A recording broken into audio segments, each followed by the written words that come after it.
Capes on the Couch podcast is for entertainment purposes only. Dr. Issues is a psychiatrist, but he is not your psychiatrist and does not have knowledge of your individual situation. For any personal mental health concerns, please consult your own healthcare providers. For medical emergencies, please call 911 or the designated number in your area immediately. Remember that you are not alone and help is out there.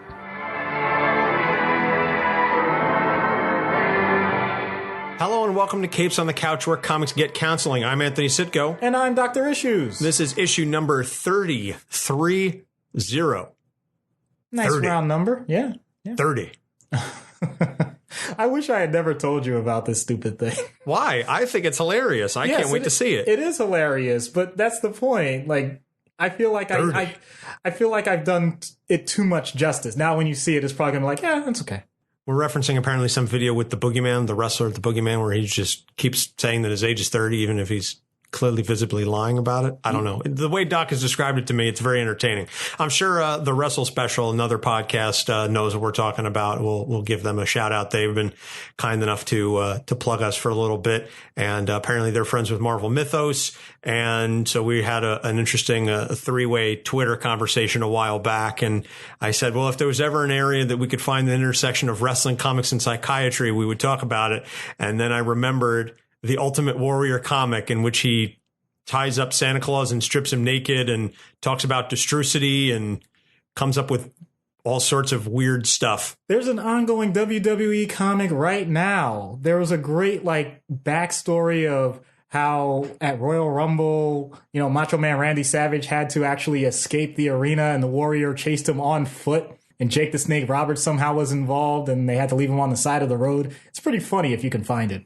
Okay. I'll take your word for it, but sure, let's just go with that. But in any event, so there may be a crossover with Marvel Mythos and the Wrestle Special at some point. Maybe we'll get a big old giant conglomeration of all three shows together to talk about how wacky and insane this Warrior comic is, which I learned initially through Wrestle Crap. That's where I first read about it. This is going back many, many years. Random shout out to R.D. Reynolds. Wow. Yes, R.D. Reynolds. But anyway, that's not about this. We are about comics and mental health. So let's get back to Molecule Man, which our present level patron Matt has asked for. He decided to go a little deep with this one as far as the character is concerned. So I'm very curious to see what some of the things that we're going to be talking about today. So Molecule Man, Owen Reece, was created by Stan Lee and Jack Kirby in Fantastic Four number 20 of November 1963. Did not realize that he was that old until I started doing the research.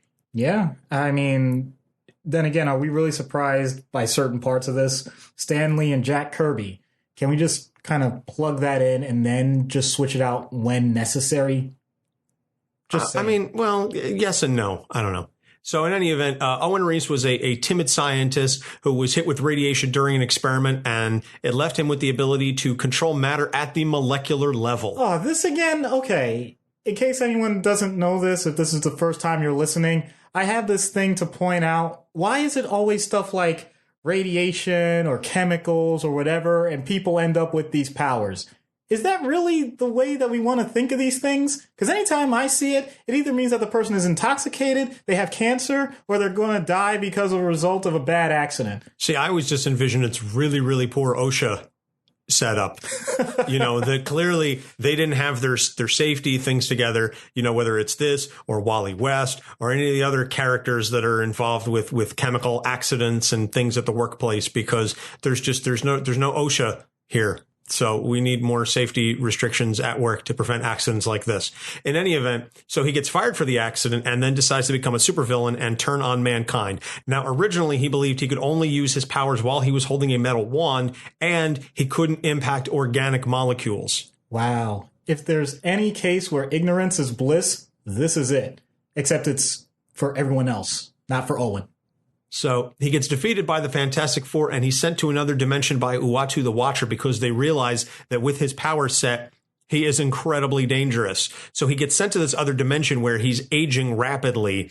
They envision that if they'll just put him there, that he'll just get old and die, and then they don't have to worry about it. Wow, that's the worst version of putting someone in a nursing home that I've ever heard. I was just going to say it's a worse version of timeout, but yours is even worse than timeout. While he's in this dimension, he creates a son and he gave him his powers, but he doesn't have those limitations. So he doesn't need the wand and he can impact anything. So now inside this dimension, there's the son of Molecule Man who can do anything that he wants. And then Owen transfers his consciousness to the wand. So he just shortcut the entire idea of creating a legacy by saying, yeah, here you go. Here's everything, but better. And I don't want to actually do anything, so I'm just going to put myself over here. Have fun. I guess if that's how you want to look at it. Just saying, that's a version of looking at it, you know. All right, whatever. You do you. So the son transports himself to Florida. He was trying to transport himself to New York, but he ends up in Florida next to the nexus of all reality, which is protected by the Man Thing. Giant-sized Man Thing. And so he's defeated by Thing and Man Thing. It's a Man Thing? A Thing Man Thing? Man Thing? I am not advocating anyone to partake in any particular beverages, but if you do... Thing Man? Oh, man. I'm going to take a drink right now of water, but this is too much for my brain. Without the wand, his body quickly aged and turned to dust. And then, not going to get into this in the weeds, but the wand gets picked up by several different people and they all get possessed by Owen. Iron Man gets possessed by Owen. There's a woman and she becomes Molecule Person. Not Molecule Woman, not Molecule Girl, Molecule Person. So, yay for gender equality and not pushing the binary on folks. Back in the 70s, it's way to be progressive. After he encounters the Silver Surfer and tries to take over his body, but can't because of the Silver Surfer's protective whatever power cosmic, he creates another body and fights the Avengers, and he's going to defeat them all, but Tigra convinces Owen to get help to address his underlying issues, and he agrees to go see a therapist because she says, why are you doing all this? You're not that bad of a person. I think you're just lashing out. And he's like, I guess you're right. Maybe I should go see somebody and have these addressed professionally in a manner. And after the Wolverine episode, that's a perfect example of it. People will go seek help when they're ready. Yeah, so I guess it's a matter of a heel realization, if y'all borrow that TV tropes. He's just kind of off doing his own thing, but then he gets transported to Battle World as part of the Secret Wars, and it's here where he meets Volcana, a.k.a. Marsha Rosenberg, and she has some heat abilities, and she can throw fire and create heat energy. I don't know all the specifics. She's like D level at best. So they meet and they fall in love and they decide that they're going to return to Denver and just kind of live a peaceful life. Like she doesn't want to do anything. He doesn't really want to do anything. Neither of them want to use their powers. They're like, we're just going to go hang out in the suburbs and just chill. I guess you're saying they wanted to keep that flame going. Get out. Get out right now. Get out and don't come back. So during Secret Wars 2, he becomes a hero because the Beyonder, who was the villain of the first Secret Wars, now the Beyonder comes to Earth. Long story short, he wants to know what it's like to be a person, and then he decides that being a human sucks, so I'm just going to destroy the universe. So he fights the Beyonder. He joins with the Silver Surfer to undo all the damage to Earth, and then he claims that he burned his powers out as a result of fighting the Beyonder, so he could be left alone with Marsha. He's basically saying to everybody else, nope, I used them all up. I don't have my ability to control matter anymore. I used it all to undo the damage that he did, so you can just leave me alone. I'm not going to be a threat anymore. You just leave me alone with Marsha, and we're just going to go off and do our thing and have a family. Yeah, I mean, that sounds good. Hey, wait a minute. So then he's out and about and he encounters Doc Samson. Yay! As soon as I read that when I was doing my research, I go, oh man, Doc is going to be so stoked about this because Doc loves him some Doc Samson. Yep. Owen reveals that he and Marsha have separated for a while, and Doc basically, he says to Owen, you need to show Marsha how you feel. And so he says, well, I'm going to do something. I'm going to make a big public declaration of love. Guys, don't do this. It's stupid and it never works. It never turns out well because then she just ends up thinking that you're a nerd and then you're left kneeling at half court by yourself on the Jumbotron or kneeling in the middle of your class with a pin that you wanted to give to your classmate. And it turns out that she has a boyfriend that she didn't really bother to tell you about, but that she met him through riding class. Not that I'm talking about anything that happened in 7th grade. Anyway, Owen decides to make this big public declaration of love. He adds Marsha's face to Mount Rushmore. See, I'm almost willing to say that magnitude just overpowers anything that you just mentioned. I'm not sure there are that many people that will turn down a request for at least a relationship if their face were put on Mount Rushmore. No, but see, this goes back to what we were talking about last week when we were talking about the Wolverine episode and we had that whole tangent. Oh, don't get me wrong. I don't think it'll necessarily last, but it'll get you an opportunity. That's all. Again, I don't know. I'm weirded out by the whole thing, frankly. So he returns to his hometown of Dinosaur, Colorado, and he uses his powers to control the locals and prevent anyone else from entering the area. And he literally will disintegrate you if you are not a local and you're just coming to the area. It's almost like that Twilight Zone episode with, oh God, what was his name? The kid, and he just like looked at you and he sent you out to the cornfield because he didn't want you around. And then in the revival in the 80s, they made like an updated version of that with his daughter, but it was the same actor who now had grown up and was playing in the old version of the father. And now the daughter is worse and they have a battle and stuff. It's going to kill me. I'll throw it in the references later because I don't want to be bothered to look it up. So the Sentry goes to investigate and Bob gets disintegrated. So then everybody else tries to figure out what's going on. Victoria Hand shows up with a sword, or is it Abigail Brand? I don't remember who it is. It's one of them. I think it's Victoria Hand. In any event, she shows up with a bunch of heroes and they're trying to figure out what's going on. And Owen says, I will turn everything back the way it was if you just leave me alone. And meanwhile, the Sentry reforms his body. And now he's pissed off at Owen for destroying him. So he grabs Owen and says, you better turn everything back or I'm going to kill you.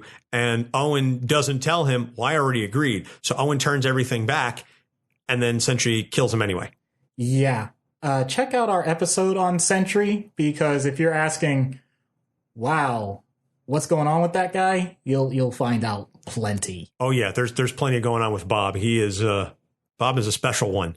So Secret Wars reveals that he was reformed by Dr. Doom. His body was reformed by Victor Von Doom, and that the Beyonders created a Molecule Man in every universe of the multiverse as a singularity to serve as a bomb in the event that the Beyonders died. This creates a problem because one of the Molecule Men explodes, destroys the universe, that starts setting off a chain. This universe explodes. That universe explodes. They start creating singularities. Now you have these various multiverses that are exploding, and the Marvel universe, which as we know is made up of at least the multiverse. You've got the 616, which is the regular prime universe, and then the 1610, which is the ultimate universe.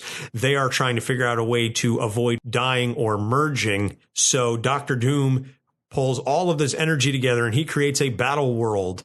And this was part of the 2015 Secret Wars event. And eventually it's discovered that Owen is at the center of this because Molecule Man is in a machine that is responsible, that Owen's power is the only thing that is holding the battle world together. And so Dr. Doom is manipulating Owen into helping to maintain this battle world.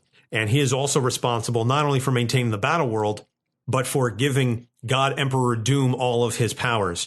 But Reed Richards eventually encounters God Emperor Doom and starts to fight him. So Owen first depowers Doom to make it a bit of an even fight. And then he says, you know what? I think Reed is going to do pretty good with these powers. I'm going to give all these powers to Reed. So Reed uses the powers along with Reed's son, Franklin Richards, and they begin restoring the multiverse. And as they restore the multiverse, each time, what is it? My cat is in here. Hi, Jackie. We're recording right now. Hi. Yes, you're cute.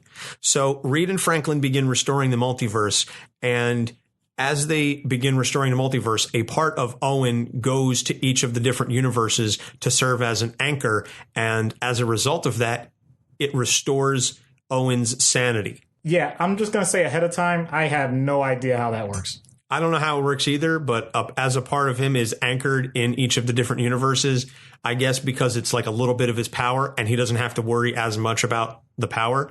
That could be it. I don't know the explanation. All I know is it makes him saner. So then Owen joins the Fantastic Four and the Future Foundation, and this is new, as in like the last 2 months. This happened. Owen joins the Fantastic Four and the Future Foundation, and then he's killed by the Griever at the end of all things. I don't know who that is. So if you want to find out what happens, you're going to have to read the current ongoing run of the Fantastic Four, written by Dan Slott, drawn by Sarah Pichelli. I have the first issue. Ironically, I didn't pick up the second issue yet, which is where this happens. I haven't gotten around to it. I've been meaning to go to my local comic shop, but I've been very, very busy with things. So right now, and it was funny that Matt asked for us to do Molecule Man because he was literally just killed. So I guess it's a little timely in a sense. So, we like to try and be semi-topical with our character choices. So thank you, Matt, for picking this one. His first question about Owen getting into the issues now is, it's a question / statement. If I had power over all reality, I'd be a little terrified of it too. So basically, we've established this. Owen really doesn't want his powers anymore.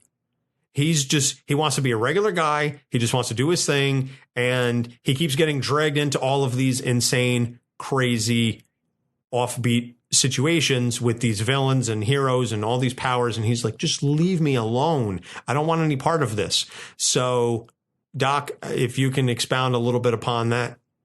Sure. And thank you very much to Matt for setting me up like this. I mean, it's excellent. And I apologize. I didn't plan this, but I got to do this Simpsons reference. It's not the one that Anthony's thinking of. That's not a question, Matt, but we know what you're trying to say. That was Troy McClure when they did a clip episode where someone just said, I think Homer's getting stupider every year. The thing that Anthony said so well is that this guy is Frank Grimes as God. See, the problem is you gotta have to understand who Frank Grimes was as a character. Oh, grimy. Oh my goodness. So the point is, I see him as a lovable loser, but apparently a lot of people think that he's just kind of a jerk of a loser. But either way, the point is, he tried to do things his way, and life just kept throwing random junk at him, and it was just horrible. And he meets up with Homer, and Homer has, in Frank's eyes, all these wonderful things and stuff, even though he doesn't deserve it. So then Frank starts trying to act like Homer, and ultimately ends up killing himself. Not in that way. He wasn't suicidal. He just thought he'd be protected by making those types of mistakes. But if you take someone like that feels like life is just throwing things at them and they just want this regular life, and in this case, it's not just powers. We did an episode about Jessica Jones, and it does have a little bit to do with the idea that you get something that is beyond your control. But this is way beyond, because Molecule Man can control everything. It doesn't matter what he wants or doesn't want.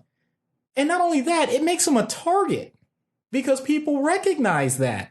That's how someone like Doom gets in his position. That's how the Beyonder ends up being involved. All that stuff, that weighs on people that are, oh boy, I'm not going to bring it back to him. I was going to say people that are bred for leadership. But the point being, if that's not what you wanted to begin with, you're going to do everything you can first to avoid it. And then if that doesn't work, you're going to downplay it. That's something that we don't see as often. We'll see people ignore it. We'll see people actively try and remove it. But to just kind of put it in the background, or the smooth way that he said that he was quote unquote burnt out, it was just everyone's indication. I don't want to deal with any of this. Just leave me be. It's a fair point, but it's not going to make a difference, because even though he can quote unquote control everything, we see that other people have motivations. And last time I checked, no matter how much we try, we're still interactive beings. So he's still going to have interactions with other people. They're still going to have their motivations. That's something that we talked about heavily with Vandal Savage as to what positive motivating factors people can have even when they have everything. This comes back down to that. You're still going to have to deal with others that may not see things the way you do. And how you interact with those people is going to lead to whatever results you get. And if he's going to try and shut everyone out while people are still trying to interact with him, first of all, we've noticed that it's been villains that are trying to do it because they want what he has. And even when it's heroes, heaven forbid, we saw what happened with Sentry, who okay, I'll classify them as a hero. But the point being, if you get them upset, they're going to consider you a threat, and then they're going to attack you. So you're darned if you do, darned if you don't. I think that's an unenviable situation to be in, but that doesn't mean it's something you can just push off. In other words, it may not have been his fault, but it definitely is his problem. Fair point. It's not his monkeys, but it is his circus. Yep. Okay. All right. That's fair. And then moving into the issues that we came up with, or at least that we envisioned when we were doing our research. The first thing that I want to talk about, and I didn't mention this that much in the background, but Owen Reece starts off as a mama's boy. Very much so. He is very much under her thumb as a young boy and even as an adult. He starts off there, and I think that emotional stunt or the emotional stuntedness of that is what leads to a lot of his lashing out later on. And this is almost directly referenced by Tigra when she basically says, you are an emotionally mature, young man, that you're not like a bad person. You're coming from a bad place. And I want to help you fix that. But do you really want to be known as the bad guy? Like, I think you have the potential for more. So it's almost like a dare to be a badass that Tiger gives him. But a lot of that stems from his mama's boyness. And I don't know if I'm sure there's a less pejorative way to say it. So I'm just going to turn it over to you, Doc. Okay. The idea, if no one's heard the term mama's boy, although I think everyone has heard that, the idea is you have, and it doesn't have to be a woman. It can be a man. It can be the father or anyone in a maternal or paternal figure role. They become incredibly protective of the child to the point that the child expects everything to be handed to them. And from a basic standpoint, it is. They don't have to develop any other skills to get results. So, in other words, you don't get the standard stimulus reward response, or the stimulus rather is simply, I whine about it and I get it, or, mom, and honestly, it can work the other way too, when it comes to being overbearing or dominant. In other words, if a parent says no, we understand that there's a good idea, there's a good reason usually behind it, and you shouldn't go against what they're asking you to do or not do. But there can be a certain level, if you don't understand any of the reasoning beyond that point as you get older, it becomes simply, well, I was told no, so I don't do it. I always do this because that's what I was told when I was younger. And you can get a decent distance with that in life, but at some point, you're going to have to stand on your own 2 feet. You're going to be interacting with, first of all, your peers in school, who, if you didn't know it before then, you're going to find out very quickly that other people have different ideas in the world, and they're going to challenge your small system. Also, when you are expected to do things for your own sake, regardless of who's around you, certain responsibilities, be it with work, be it with relationships, you're going to get tested repeatedly. And if it was just a matter of it being handed to you, then unless your mom is also the teacher and the head of the school board and your boss at work, and, well, let's not take it beyond that because I don't feel like talking about the Oedipus complex. Good call. You're going to have some serious struggles. And I'd like to say that society likes to coddle people and help with a very smooth transition with these things. But in my experience, that's not the case. Life is a very difficult teacher if all you have is mistake after mistake after mistake to learn from experience. So I don't like the term mama's boy, but at the same time, I don't think it's necessarily wrong, because I think it quickly gets to the heart of why it would be a concern if someone sees that in a person. Well, as our friends over at Popcorn Psychology just did a couple of weeks ago, they did an episode on Psycho. I was going to say a boy's best friend is his mother. And don't do that again, because that was too creepy. I'm sorry, I don't know what you're talking about. Yuck. So Owen's next thing, it comes out when he's dating Volcana, Marsha Rosenberg. They seem to have a lot of regular couple problems. And I think this is refreshing that you have two characters who start off superpowered and instead they both say, you know what, we're just going to take it easy. We're going to go to Denver or a suburb of Denver. We're just going to hang out in Colorado, get Rocky Mountain High. We're just going to have regular jobs, just be regular people. But they still have problems. And that's what leads to Owen when he encounters Doc Samson and he says, well, you know, we're kind of on a break or what have you. We're having some issues, but it's not really related. At least I think, and I could be wrong on this, but I don't think it was really related to the powers. I think it was just a regular relationship issue. And of course, then Doc's suggestion, Owen takes and just really goes balls out with it and just says, well, you know how I'm going to make it up to her is I'm just going to put her face on Mount Rushmore. But what impact does a relationship like that have in terms of a humanizing effect on a character like Owen? That's an excellent point. First of all, they both appear to have similar goals. And when that happens, it makes a relationship much more likely to be sustained for a long period of time. It's not a guarantee. Nothing is guaranteed. I know earlier I said that doing an act like what Owen did with Mount Rushmore might get you an opportunity. I was saying that on the front end, meaning if you didn't know a person, like you barely knew them, and you did something like that, you got their attention, I'm sure. What the person does beyond that point? And now, in the context of being told by a therapist, make sure that you show your affection, that sounds like a good thing to say.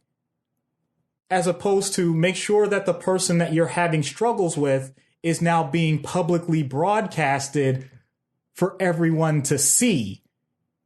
That is what he really did, and that is a problem. Especially when they were already very focused on privacy. You have to maintain the goals that you first set. They can change over time, that's fine, but you got to talk about it. So, in terms of what led to their rift, I'm not going to speculate. That can be any number of problems in any relationship. That could be in terms of responsibilities and, you know, who does what on a daily basis. It could be intimacy. It could simply be they don't have the same likes. You know, that I don't know exactly how they talked about it. Maybe they're not having their movie night anymore. I don't know. I'm not Netflix and chill. By the way, I'm learning more and more that a lot of people don't know what Netflix and chill really references. We do, you know, but who doesn't know what Netflix and chill is? Oh, I'm finding out at work. I definitely am. How old are these people? Not our age. There are other people in the world, man. I don't know what to tell you. No kidding. There's other people in the world, but I guess I don't know. I thought this it had reached the cultural zeitgeist, like it had permeated the public consciousness and everybody understood. Now, since this is a tangent, I am going to tie it directly to what we're talking about. Once again, making those types of assumptions. You know what assume does. Yeah, right? It makes an ass out of you and me. I know. Okay. So that's the thing that happens in relationships sometimes. And people can go years this way of just assuming that they're on the same page with things. And in this case, it's not as if both of them always have the same struggles or the same pressures. I know we talked about this in the Logan episode too, about how you balance things out. I'm going to make a different analogy this time because, you know, we have to keep this thing going fresh. Right now, the way that it's described with their relationship, it was a tug of war, and they're on different ends of the rope. How about we change that so that they end up on the same end, so they know what they're pulling? That's part of the problem. If you don't know what the goals are at any given time and you lose sight of them and you don't talk about them, then they get lost and the other person becomes the goal. And that's a very silly thing to do. You're in life together. You're trying to figure it out together. Don't worry about all the minutia of how should I say this or how should I mean, it's good to rehearse those things. And yes, that's important. I'm not denying it's important, but it's not as important as keeping your priorities straight as to what your original goals are. Are they still there? And if they're not, what are the new goals? And if you can't match up with them, then have an honest conversation about it. So in other words, I'm not saying that separations and divorce have to be totally wrong or totally bad, but make sure that you've done everything before that point to make yourself aware of where things are going. That's all. So I wish the best to Marcia. I hope that she doesn't set the world on fire, unless she just emotionally wants to not flame out. And insert other fire puns here. Womp womp. So the last thing I want to talk about is the wand. The wand that he believes is what he needs for his powers. Because very early on in his villainy, when he was still just a straight up villain, he was under the impression that he needed this wand to use his powers and that he could only control inorganic molecules. And as we later determined, that ended up becoming a crutch, but this is after he sends his consciousness to it. He creates a sun, all of these things. He uses the ability to, transfer himself to the wand, and then he possesses other people. This whole thing with the wand is disturbing, troublesome. I don't know if you want to expound upon that or use any other adjectives to describe it. I don't think I'll use adjectives. I'll give similar examples that people may know. If you're familiar with the comic strip Peanuts, do you know who Linus is? Of course we know who Linus is. I was in You're a Good Man, Charlie Brown in high school. Oh, good for you. All right, so Linus has his blanket. And that's the thing. It's literally a safety blanket. It's really easy to see where these things come from. It's no different than sports people, because once again, that's one of the things that I enjoy in life. If you notice batters going into the batter's box that have a certain ritual, or basketball players at the free throw line, and they do the same thing over and over before they actually take the shot. Is it all necessary? Because many of these people do different things, and yet they're all looking for the same result. So I'm not so sure that there's true backing as to why people have to do things that way, but because it provides them a level of mental comfort, they'll continue with these routines, or they'll have some surrogate object that they have provided meaning to. So Molecule Man is in the rare situation where he didn't just apply a figurative meaning to these things, he applied his own consciousness to it. So he doesn't just have the opportunity to say, I think this is important to me. He said, this is me, and was able to get results that way. So he's actually in the rare instance from a comic book standpoint where it's not a metaphor anymore. So he just totally messed it up. That's fine if it works. Of course, we know that in the long run, it didn't work. No, it did not. Right. And the same can be said for most rituals and superstitions, because as long as they're allowing you to progress with whatever task you're doing, it's at worst an inconvenience or an annoyance. At best, it can be a motivator, because let's say you always lay out your gym clothes before you go to the gym in the morning. Well, you know that once your gym clothes are out, that's what you're wearing. Man, I guess I got to go to the gym then. So it just starts to feed on itself in a good way. Unless the ritual becomes too, let's say, either complicated or too time-consuming or inconvenient, so that you're not getting the results that you want, either in the task itself, meaning, so I put out my gym clothes for the next 20 days and it's taking up every inch of the living room space and nobody can sit down anywhere, and now my wife is mad at me. That's a problem. Or you're saying, wow, I keep washing my gym uniform every morning and now it's totally disintegrated and I have nothing to wear. Okay, well, did you have to do it that way? In other words, having these surrogate items or these routines and rituals can be beneficial as long as they're maintained at a small level, at a lower level. When you start to really incorporate them and magnify them and make them more important than the original task or desire that you had in the first place, then you've lost the point. And usually everyone else sees it before the other, before the person doing the ritual or having the surrogate object notices it. And it can create a lot of friction, a lot of conflict. I guess I hadn't considered that someone outside can see the problem before the person with the problem. But then talk to Linus about the Great Pumpkin and see exactly how aware he was of it. All right.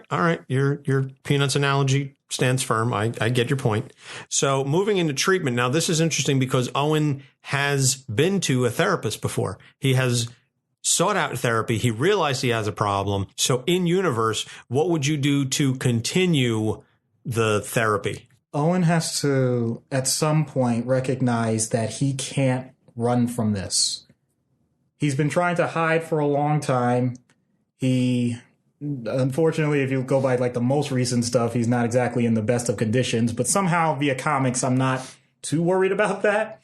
I'm sorry, I don't mean to make light of something like that, but that's the way it sounds. So what I would focus on is his ability to take control at smaller spheres. When I say spheres, I'm referring to spheres of influence. This is true for all of humanity. There are things that are within our control, things that we can possibly influence, and things that are totally out of our control. Now, obviously, someone like Molecule Man can control way more than anybody else as is expected to naturally. But that doesn't mean he can't create a construct for himself that's more manageable. That's true for a lot of things we do in life.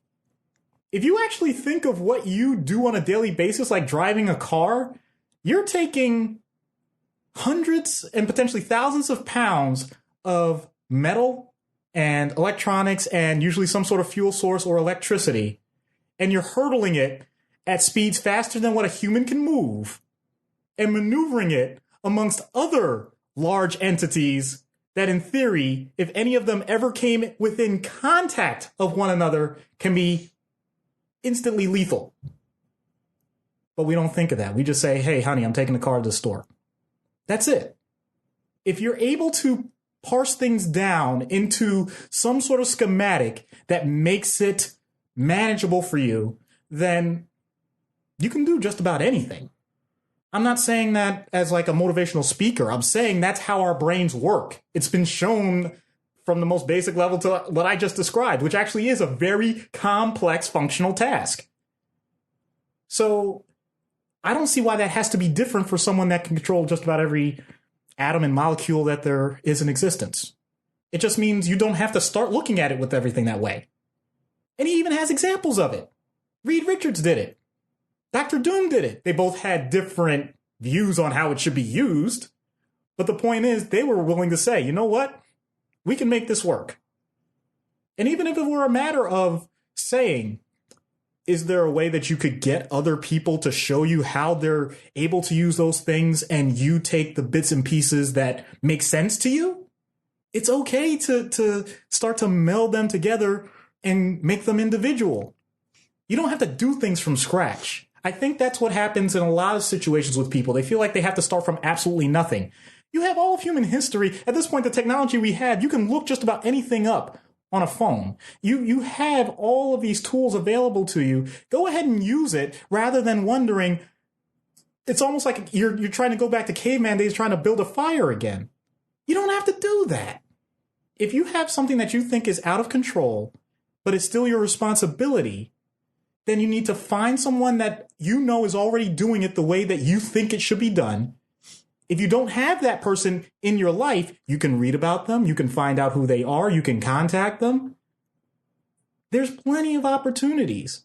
And if you need a therapist to help guide you as to what your approach should be or your emotional responses to those things to help with your tools in the toolbox, so be it. We'll be there for you. But it's still going to be that person's job to do it themselves. Fascinating. Fascinating. So moving into the out of universe. Now, here's a scenario that I don't know how you would create a corollary, once again, to a real life person. Having said that, the best I could theoretically come up with is a coddled mama's boy or a former coddled mama's boy, again, using the pejorative, who is feeling overwhelmed by their responsibilities and who needs a crutch of sorts to be able to cope with these things, and is in a relationship that isn't bad but needs some work. And this was something that they formerly were able to use as a source of strength and now is an additional source of stress for them. So all of that in mind, I guess that's the best way that I can make it into a relatable, real person. What would you say to them? So a trust fund baby in an arranged marriage that has just become a higher up, not the executive, but like a higher up within a company due to nepotism, and is starting to get worn down because a lot of his middle management is trying to call him out on his BS. All right. Well, first of all, I need to separate the man from the boy, or the woman from the girl. It doesn't matter.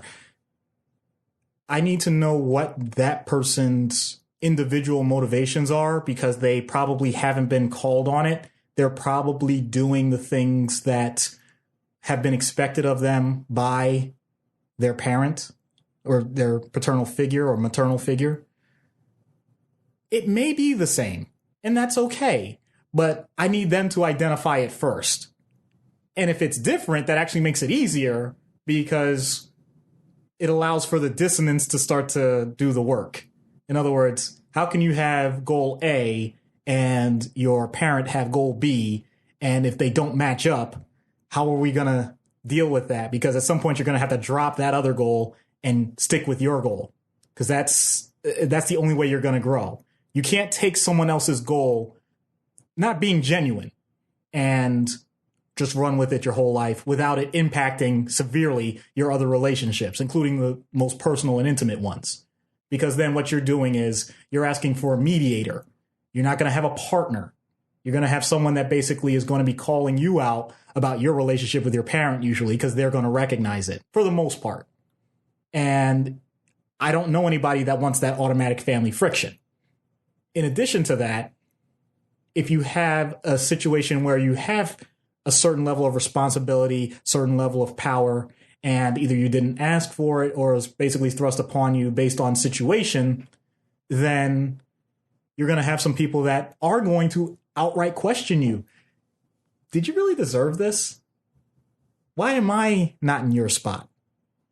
And that person may have a legitimate point, which can backfire and lead to depression, can lead to wrong decisions, because now your decision making is, well, I'll show them and I'll make sure I do exactly the opposite of what they said because I want to prove that I'm my own person, whether or not that decision is actually best for the company or best for the organization, whatever. So you have to parse out what the person wants in their relationship, what the person wants in their work environment, and what the person wants with their family. The other two, those can be dealt with regular therapy. With the family, boy, oh boy, that becomes a situation where I've been involved in points where, despite the person being in their 40s, 50s, whatever, having a parent come to the hospital demanding to take that person home because they know what's best. And how dare we make those decisions? It gets that deep. Oh, my. So it's not just enough to say, I know I said it very lightly, like, okay, let's make sure we separate out the goals. But it may not just be that person wanting to appease those people. It's those people have taken on that role and will not relinquish it. That is pretty scary, I'll admit. And that is not something that a single therapist usually is able to do. It's something that you're going to need, usually a group. You're going to need not just a person doing therapy for that person, but also another intervention family-wide to really parse it out.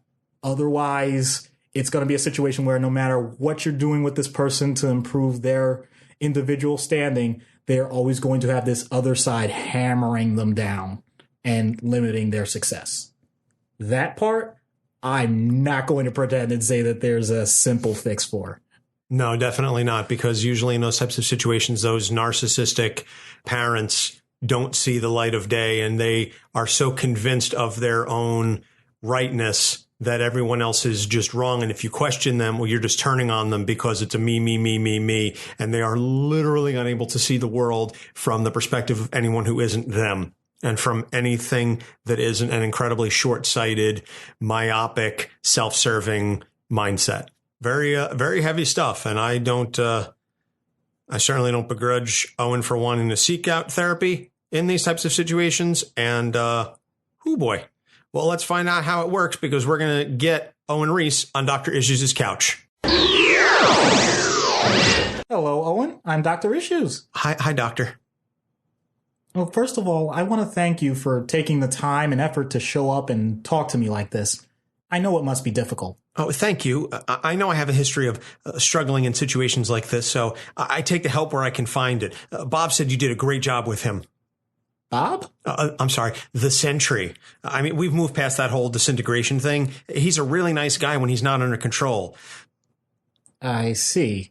Well, would you also classify yourself as a nice guy then? I try. I mean, I think I'm better than I was. I mean, at least I'm not trying to manipulate the entire universe just to get back at my boss, right? Right. So since you've moved past that, what are you working on now? I'm focusing on trying to patch things up with Marcia. I care about her a lot, but it's hard sometimes because I keep getting dragged back into fights that I want no part of.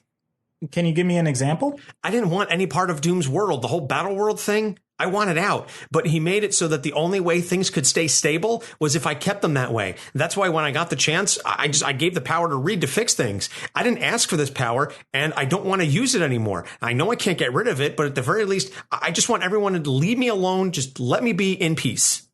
Well, everyone except Marcia. No, not like that. Our problems don't stem from my powers or hers. I mean, it's a relationship issue. That's all. I'm certain that we will come back together soon. You seem to be keeping them as two distinct concerns, but doesn't one play off the other? I don't think so. My issues with Marcia have more to do with my mother than they do with my powers. That's what the last therapist told me. Oh, I agree with that. But in addition, I think your reluctance to face your concerns with having such power interfere with your ability to focus on such a close connection with someone you love. It's not about not facing my powers. It's that I don't want them. I know all about them. I've used them numerous times, and they've created nothing but problems. Even when I use them for good, it's still only because I've been dragged into a situation I wasn't originally part of. I mean, at this point, if I never use them again for the rest of I would say for the rest of my life, but I can't even really die properly. Right now, it sounds like you're getting overwhelmed with parts that you can't control. Like you said, you didn't ask for this. But that's just the thing, Doctor. There's nothing I can't control. I can literally manipulate your entire body and this entire universe into doing whatever I want or becoming whatever I want. If I wanted you to become a purple dolphin juggling chainsaws, I could do that. This isn't about getting overwhelmed with lack of control. This is coping with control over every single facet of the universe. That's a switch. You mentioned that Reed Richards was able to do some wonderful things when he had control. But what makes that different from how you use these powers? He was just fixing what Doom had broken. And my concern about using my powers is I don't want to make people do anything they don't want to do. I've been manipulated for so much of my life. I don't want to be the manipulator over anyone else. It's hard enough controlling me. Well, in that case, is there a way to, I don't know, consistently delegate such a heavy burden? I don't want to burden anyone else with this, though. It's nothing I would wish on my worst enemy. And yet your enemies wish to control you and... I doubt they'll stop trying. Yes, but if they got the power, they would just make things worse. I mean, you know what Doom did with it, and he's a genius. I mean, he's evil, but he's a genius. Someone with worse intentions and less intelligence? I shudder to think. So you want to make sure that this power doesn't fall into the wrong hands, but you also don't want to use it yourself, but you also can't delegate it to anyone else, and you just want to be left alone. Does that sum it up so far? Don't forget about Marcia. Right. But I'll admit, I'm used to coming up with a decent schema for a person to limit their spheres of influence, but you're giving me an infinite canvas here. I can't remember if I've ever... Wait, that's it. What? Remember. Everyone remembers that I have this power. I don't follow. People know I'm Molecule Man. They want me because I'm Molecule Man. They don't want Owen Reece. If I can make people forget I'm Molecule Man, they'll just leave me alone. Wait, I know you said that you met Bob. Are you sure you want to go Hello, Mr. Reece, I'm Dr. Issues. Yes, you are. So what brings you here?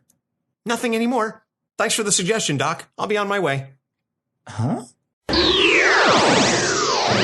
I think you helped him, but I don't know what he needed help with. I've never had a patient say thank you before I did anything. Huh. Strange. I mean, I guess it counts for your satisfaction rate, though, right? Yeah. Did he leave you a good review on Yelp? Yeah, that'll be the first. So that's going to about wrap it up for this week. So next week, we've got Doctor Strange, and then we're going to take a 1 week hiatus just because of work and personal life. And we can't find the time to get together. And we would just rather, at least this time, we're letting you know there's going to be a hiatus, and it's not just like a sudden thing. So there'll be a 1 week break. But then when we come back, we will be doing our crossover episode with Popcorn Psychology, and we will be talking about The Incredible Hulk. So we're going to be on their show and they're going to be on ours. It's going to be a lot of fun. So that will be coming up in early December. So before we head out, we'd like to remind you, if you listen to us on a platform in which you can leave a rating or review, that we ask that you please leave us with a good 5-star rating and a review, and recommend us to others. And we've got a review here from Psycho Pineapple. It says, the show I didn't know I needed. Do you like comic books? Are you interested in abnormal psychology? Then this podcast is for you. The hosts are very entertaining. I've learned a lot about my favorite heroes and villains. Love the skits at the end.